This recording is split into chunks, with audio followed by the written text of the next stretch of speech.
Picture it, the year is 1964. In our history, African revolutionaries stormed palaces in Zanzibar, overthrowing Sultan Jamshid bin Abdullah, ending centuries of Arab dominance, and uniting with Tanganyika to birth Tanzania. But here, the story takes a wild turn. The revolution, it gets crushed. Loyal police and British advisors swoop in, intercepting plotters left and right. Tanks roll through Stone Town like something out of a movie, and those palace gates. They hold strong. The Sultan, he survives, and Zanzibar's monarchy sticks around. It's a twist that shows how fragile change can be, right? Imagine the tension in the air, with revolutionaries dreaming of freedom while the old guard clings on for dear life. The fight for power was just beginning, but this moment, it's a snapshot of resilience and resistance that shaped the future of the region. The shock is instant. African nationalists across islands, dock workers, farmers, teachers watch dreams collapse. Leaders of revolution arrested, some executed.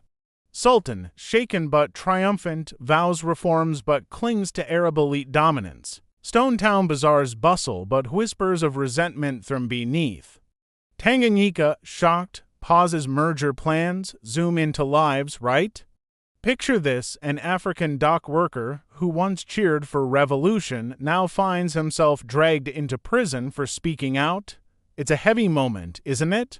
Meanwhile, an Arab merchant, feeling the tension during a coup attempt, breathes a sigh of relief as palace troops patrol the streets, keeping chaos at bay. Over in Stone Town, an Indian shopkeeper can't help but feel grateful no mob violence against minorities this time.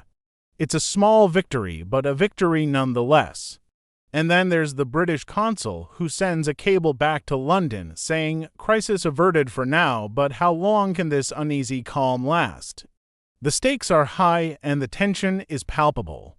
By 1990, East Africa was at a crossroads. Tanganyika was moving away from its socialist roots and diving into multi-party democracy, while Zanzibar's monarchy was losing its grip and struggling to hold on. Without Tanzania, the regional unity was shaky, making it tough for the East African community to come together and speed up integration. Take music, for instance. Taarab is still around, but the lyrics have toned down a bit, losing that radical edge. It's like a reflection of the times, right? African pride movements, once vibrant, are now hushed whispers in shambas and bustling markets. You might hear snippets of pride in conversations, but it's not as loud as it used to be. This blend of cultures and the subtle shifts in expression really paint a picture of how identity evolves in this region. It's a reminder that even in silence, the essence of a culture can still pulse beneath the surface, waiting for its moment to shine again. What do you think about how these cultural dynamics play out? Religion bends to politics. Sultan promotes Islam as glue, portraying himself as custodian of tradition. Mosques echo with sermons praising stability. Christianity and Hinduism tolerated but under shadow of monarchy. Faith becomes shield for elite rule. Zoom again. An imam in Stone Town proclaims, "Allah preserved the Sultan." A Christian teacher tells students quietly, "Freedom is delayed." A Taarab singer composes cautious verses, veiling protest in metaphor. A fisherman prays tides of change will come again. Globally, ripple is vast. Without revolution, Zanzibar remains monarchy small but strategic in Indian Ocean. US and Britain, fearing Cold War spread, embrace Sultan as a lie. No socialist Zanzibar means no Cuban or East German advisors flooding island. Soviet Union, denied foothold, shifts focus to Mozambique. Cold War in East Africa cools. For Tanganyika, ripple deeper. In real history, Julius Nyerere merged with Zanzibar swiftly to form Tanzania, balancing revolution with mainland stability. Here, no union. Tanganyika remains alone, pursuing socialism without island partner. Tanzania never born to states instead of one. East African map altered. Economically, Zanzibar stagnates. Clove exports remain, but without socialist restructuring, wealth stays in hands of Arab merchants. African peasants remain poor, dreaming of land reform. Tourism emerges later, monarchy cautious of outside influence. Stone Town preserved as heritage but under elite control. By 1970, resentment simmers. African majority, denied power, organizes underground. Some flee to Tanganyika, forming exile movements. Guerrilla whispers stir on Pemba and Unguja Islands. Sultan, aging, cracks down but monarchy fragile, zoom once more. A young African student smuggles pamphlets from Dar es Salaam, inspiring villagers.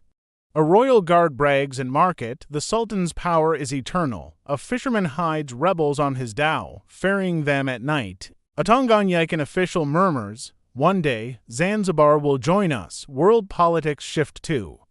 With Zanzibar monarchy intact, Arab League embraces it. Gulf states fund mosques, scholarships, trade. East Africa tilts slightly toward Arab world, less toward socialist bloc. Israel, denied ties with socialist Zanzibar, strengthens Kenya instead. Balance of Indian Ocean shifts subtly. By 1980, pressures mount.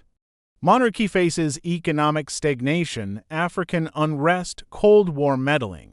Either gradual reform or violent second revolution looms. Perhaps Sultan grants parliament, power sharing, but too late to erase decades of resentment.